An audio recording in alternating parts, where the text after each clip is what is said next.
Awesome. All right. How was lunch? Lunch was great. Everybody give it up for the organizers of this conference. This has been really amazing.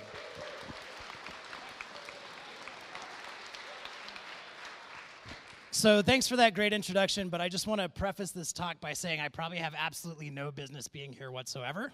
I don't write JavaScript, and I don't know much about it. So I'm taking this from a perspective of a kind of an old fart, for lack of a better term, who's trying to relearn the front-end ecosystem. It's been a while since I've actually written any front-end code, and so I'm approaching this from a beginner's mindset, and so that's kind of where this talk starts. So I do think, though, that one day we will all be front-end developers, if we're not front-end developers already. So let's take, this is going to be such a great audience survey right here. How many people here would identify themselves as a front-end developer? Raise your hand. That's awesome. I was expecting it to be less, because it's like, you know, I don't know, the server-side JavaScript's a thing. People are writing it. I thought, you know, at least somebody out there would be like, I'm a full stacker. I write server-side code. I don't write front-end code. Whatever. But I think it's interesting because I would actually argue that most people who write code today are, in fact, front-end developers. And I want to qualify that term. So I think most people, when they hear front-end, they think you're slinging UI code, and that's about it. But I think, actually, thanks to the abstractions and all of the changes that have happened in the past 10 years in software development, that most of us are front-end developers, myself included, actually, who's like really convinced that he's a back-end developer, but I'm really not. So what do I mean? So this is the qualification of terms for what makes front-end in my mind. I would say that 95% of web applications are basically front-end work. I would say that most work that's considered full stack is basically front-end work. I would say that data visualization is front-end work. The intersection between UX design and its implementation, definitely front-end work. Most mobile application development is front-end work, and anything but the most esoteric, crazy, sophisticated, or insane, I don't know, machine learning, big data, or very nuanced server architectures are all probably outside of the realm of front-end work. So the thing that I'm getting to is everybody who is a front-end developer directly impacts the end user. Look at that guy, isn't he a champ? The other thing that I would like to say about front-end development is I would say that everybody who does anything with modern software development is actually a front-end developer. So if you are plugging different pieces of architecture together and making them work so that you can write code faster and make your users happier and impact their lives in a better way. Yeah, how many of us have done that? Those are all front-end techniques, right? Yeah.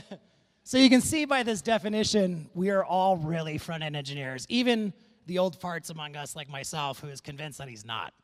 And I kind of hate it. I hate it. And you'll see why. I'll qualify this. I'm not just going to throw an opinion that I hate something out without talking it through. But you know, just suffice it to know that I'm really grumpy about this. But I'm getting over it because I'm realizing that the reality of the situation is what it is, and that software is not the same as it was 10 years ago. So maybe to give you an idea of why I hate this so much, you should have some context on where I come from. So that's a Commodore 64. That was my first computer. 64K of RAM, baby. 64K of RAM also got us to the moon. So I think that's pretty interesting. I've been writing code for fun and messing around with computers since I was 7. I've been programming professionally for over 10 years now. I did my graduate degree in human-computer interaction and computer science at the University of Baltimore. And after that, I interned at the University of Maryland's Imaging Informatics Lab. I worked on a lot of grant funding projects with the NIH, NIBIB, BINGO, whatever. I did a bunch of government contract work from 2010 to 2013. In 2013, I moved out to Denver, and I caught the startup bug. And here's where we are today. So as my introduction states, yes, I work at CloudAbility. We help our customers reduce cost and increase efficiencies in the cloud. And I currently write Java all day, every day. Let's not go there. So if you wanted to see a picture of me every day at work, that's probably a good, it's probably like a good day. It's probably about 2 o'clock after lunch. But it's funny, though, because despite the human-computer interaction degree, I really wouldn't consider myself remotely qualified to talk about front-end work. And like I said, I'm a novice at this. So you might be asking yourself, where the heck did this talk come from? Well, so in February, before I was at CloudAbility, I was helping somebody move their architecture away from a Rails monolith into like a microservices-based architecture. And we were cranking along at the API, and it was great, and it was super fun. We had all kinds of great abstractions and all kinds of services we were using for that. And then we came to a screeching halt when all of us realized, whoa, we don't know what the hell we're doing with front-end code at all. We are idiots. And I started to appreciate a lot more how sophisticated the front end has gotten. Because the last time I wrote front-end code, we were very excited that when we submitted a form, the page did not refresh. We were really stoked about that. And that was about all we really could do with it. And so obviously, in the decade of time that it's been since I've really focused on this, things have changed. So how did we get here? Why are we in the current state that we're in, right? So being a good academic, I formulated a hypothesis. Recent abstractions and computing have made things much easier for us as software developers to stand up and tear down. So one of those is infrastructure as a service. How many of you guys use anything that's remotely like infrastructure as a service? Right. The other thing that we're enjoying these days is better standardization across browsers. By a show of hands, how many people have written code that's run on IE6? Whew. We'll go have a beer and talk about that later. That was... so yeah, as things started to progress and things started getting better, we've got HTML5, we've got CSS3, we've got ES6, which actually makes me not hate JavaScript as much as I used to. We've even got universal and server-side JavaScript. And so we're leveraging these abstractions more and more, and we're going faster, and we're doing more so we can impact the end user. So the bar has been raised very high for us. So yeah. So my hypothesis is that the buildup of infrastructure as a service helped push the front end, what I'm calling the front end renaissance, forward. So you might be wondering, and I know a few people raise their hand like they're using infrastructure as a service. What the hell do I mean by that? Well, I think I would like to define it as a service that allows you to stand up and utilize all of the components as far as computers that are required to build an application. And it's funny to say that aloud because this is so ubiquitous, it almost feels like I'm just saying something that is whatever. Like, who cares? So what? Yeah, I'm just going to deploy this to Heroku. It works. Let's go. But I think it's really important to sit back and think about it. Like, when is the last time you've ever run something in like a production environment that hasn't had some kind of component of abstraction like running in the back end to make your life easier? Like, how many of you guys are negotiating contracts with like server farms? Nobody is. Nobody cares about that crap anymore. And it's interesting too because we're all using things like Amazon Web Services, and we realize that there are trade-offs. So a typo brought down S3 in February of this year. S3, affectionately known as the internet's hard drive. And I basically sat on my butt the whole day because everything uses S3. And in fact, I wanted to play freaking Minecraft that day, and I couldn't even get Minecraft to start because Minecraft takes a jar from S3 and updates your client and goes. So you're just hanging out, you know, if S3 is down, you're down. So it's really a ubiquitous thing, and it's something to actually kind of think about within the context of history. It's hard to understand why we're here without understanding the history behind it. So here's my version of a short history of Amazon Web Services. So back in 2000, the top brass of Amazon were expecting their software engineers to go really, really, really, really fast. And they were very disappointed in how long it took to get products rolling. So, you know, the CEO, the top brass of Amazon, they want a new product every quarter, when in reality it was taking one business quarter to even set up the infrastructure to run the application.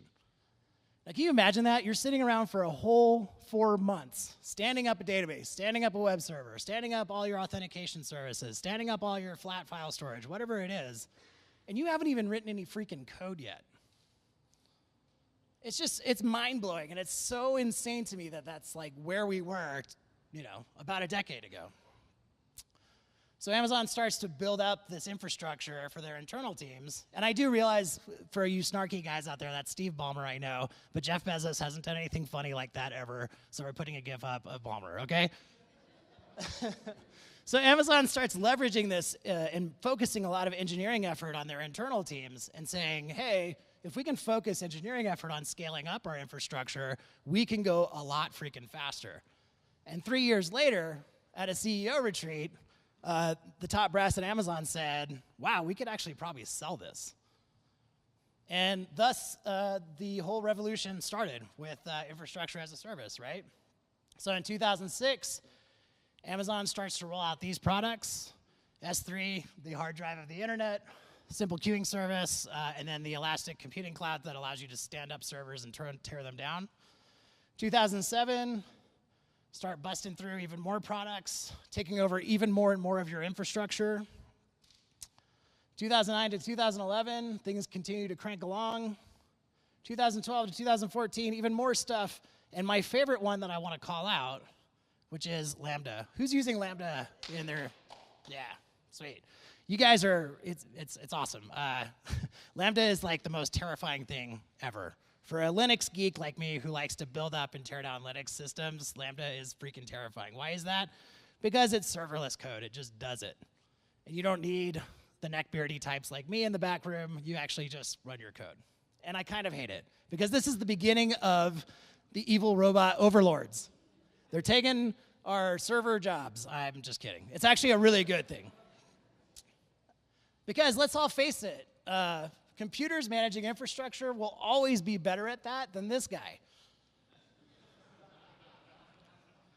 And until we have real AI, and a real hard AI that allows us to translate, something between our squishy, hairless ape consciousness to computers, front-end developers have some pretty nice job security.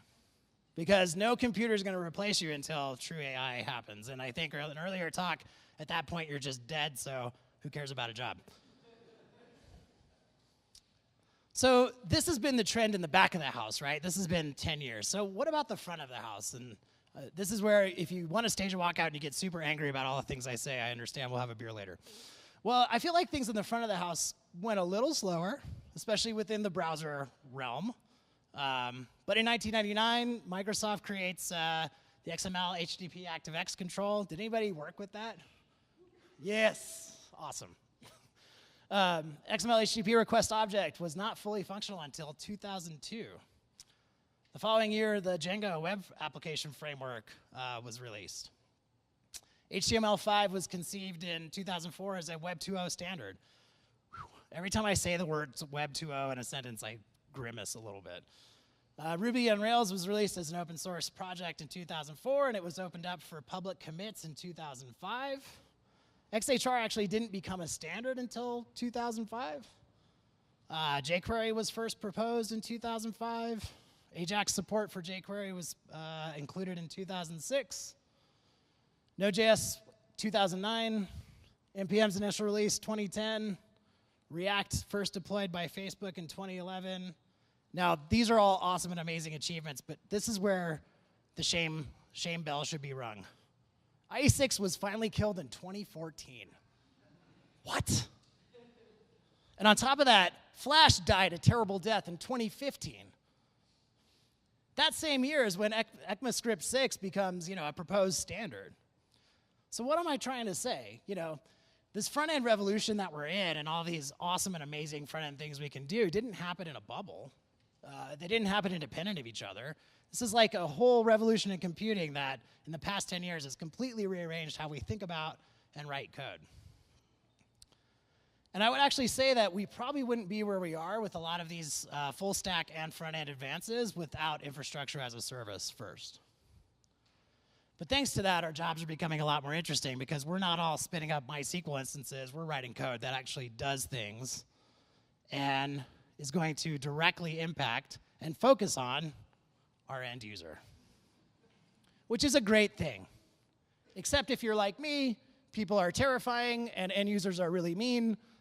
So they don't really, they don't appreciate the blood, sweat, and tears that happens when you're writing code. Nobody gives a crap about AJAX requests really. Like the guy who's going to buy something from Amazon doesn't care about an AJAX request. They don't care about best practices for CSS. They don't care about module compilation. They don't care about that stuff. They care about hiring your product to solve a problem. And if it solves their problems and it works, good job. And if it doesn't work, you're going to hear about it. So they're merciless overlords, maybe almost as bad as our soon-to-be robot overlords. But they're also the reason why we get paid. And they're also the reason why we have jobs. So it's easy to forget, but that's the whole gist of what we do. And as a back-end engineer, I feel like there's a lot of times where I get into this ivory tower and I forget, whoa, there's people actually using this thing. So now that we have all these nifty tools at our disposal, and they make our job a lot easier, and we've established that the front end of the house is where all the awesome action is happening, I still have scars about IE6 and Flash. They're dead but not forgotten. But anyway, I realized that I needed to brush up on my front-end skills. So like having the scar tissue of working in IE6 and Flash and having all of those things that I went through, it made me realize that it's time to go back and reapproach the front end and keep an open mind about it. And I also realized I needed to brush up on pretty much all of my skills. If people in the room have been in this career for a while, it's easy to kind of get lulled into a sense of, I'm doing good, I don't need to really push too hard. But as a matter of fact, you do. So if you're like me, and you take this from my perspective, you've been doing this for a while, and you need to brush up on some skills, how do you make sense of all the things that the front end is doing? How do you make sense of this kind of new revolution? And so I took my therapist's advice, and I said, my therapist said, she said, look, just listen to your spirit animal. They'll tell you what to do. So I'm presenting to you the Prince scale for measuring current trends in software development because Prince is my spirit animal. And it's a very, very simple system. So we're going to look at a couple of trends or some things that are happening, maybe some in front-end development, maybe some in full stack. I mean, we could argue about terms later. And some of these trends are going to make Prince feel a certain way. So some trends make Prince happy Prince. Some trends make Prince angry Prince. And some trends make Prince say, what, Prince? So let's try it on an easy one. I was talking about moving a client's application from a monolith to a microservice. So monoliths make Prince very angry. He sees why you have to do them sometimes, but I feel like this day and age, there's almost no excuse at a certain level of skill to where you couldn't just break out into microservices. And I'm actually waiting for somebody to come accost me on the stage right now by saying that. I know it's super, scary, but microservices, on the other hand, make Prince very happy. And it's really cool, too, because now in the front end that we have decoupled UI from server-side code, we can actually do exactly what previous talk said. Our teams can go a lot faster. They don't have to depend on each other. And, there's no cross-cutting of concerns. So from a business perspective, it makes sense. So what about, like, server-side JavaScript? Server-side JavaScript makes Prince say what? And the reason why is because the jury's out for me on this one. I think there's a lot of pragmatic, great use cases for server-side JavaScript. I think there's a lot of terrible, terrible ideas when you're using server-side JavaScript. I've seen it work really well for teams. I've seen it work really poorly for teams. So it's not a silver bullet, just like nothing really is.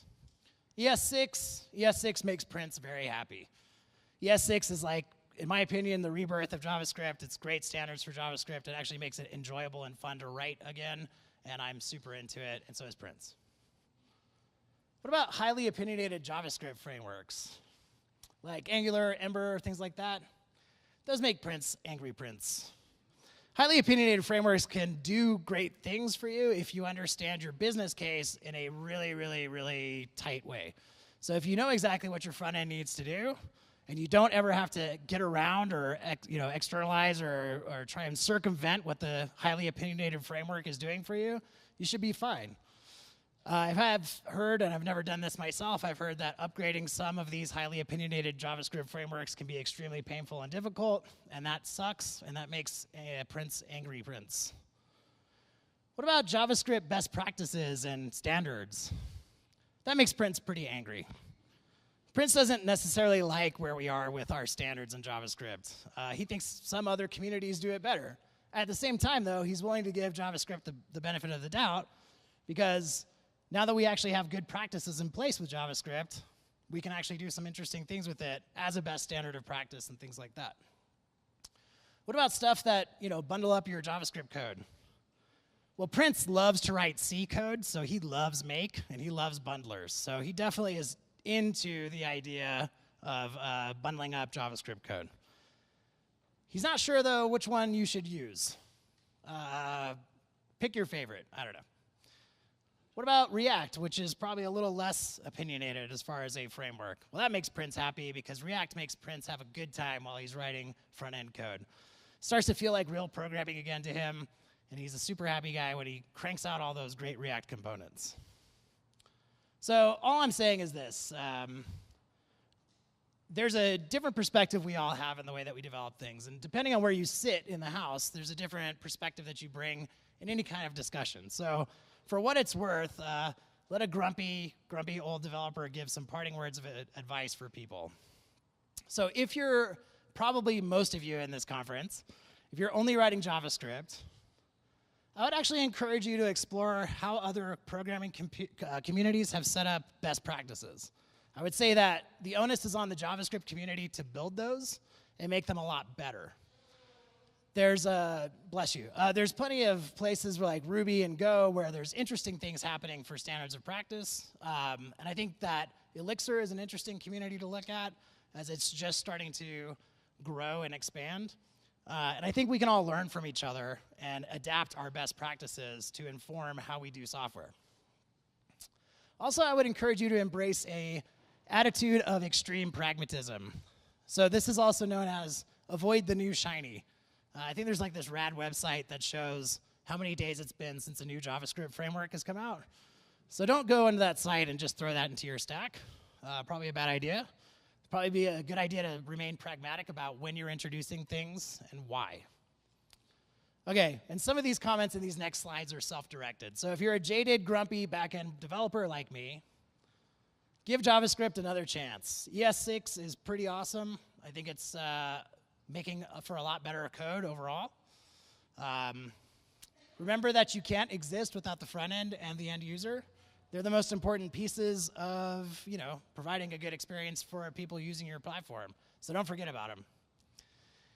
And be patient and understanding, and this is definitely self-directed, with those who haven't built up the same amount of scar tissue that you have. So if people out there haven't written IE6, whatever, don't be angry with them. Be nice. And if you're just starting out in your career, know your history. Know where we came from. Know the changes that have happened. And be patient with the dinosaurs. See what I did there? And for everybody, engage your communities. And I think this is awesome because when you have an opportunity to submit talks to conferences like this, if you're going to meetups, if you're submitting code to open source, you're making the entire community better. Don't forget that this community is for everybody, and if people in the community don't look or think like you, they should be included. It doesn't matter where you come from or who you are. Everybody belongs here. Obligatory cat tax. Thanks for listening.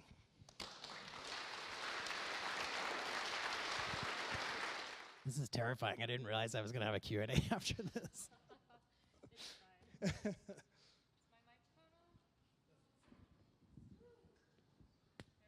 No? Yeah, there we are. This doesn't have to be terrifying. I mean, I think that you've been through enough trying to re-enter the front-end ecosystem. So, I mean, I am a scary person, but I am not, the landscape of modern frameworks that come out all the time. No, it's super interesting to, I think the things that you said, I think that you think they're a lot more controversial than they actually are. I think that they just might come off as hyperbolic to people who have been doing JavaScript for a while because we forget that we were thinking the same exact things when we were going into it. Yeah. Is his microphone on? Does he have to turn it on? Let me see. It's on. It should be on. Talk into it. Talking. There you go. There you go.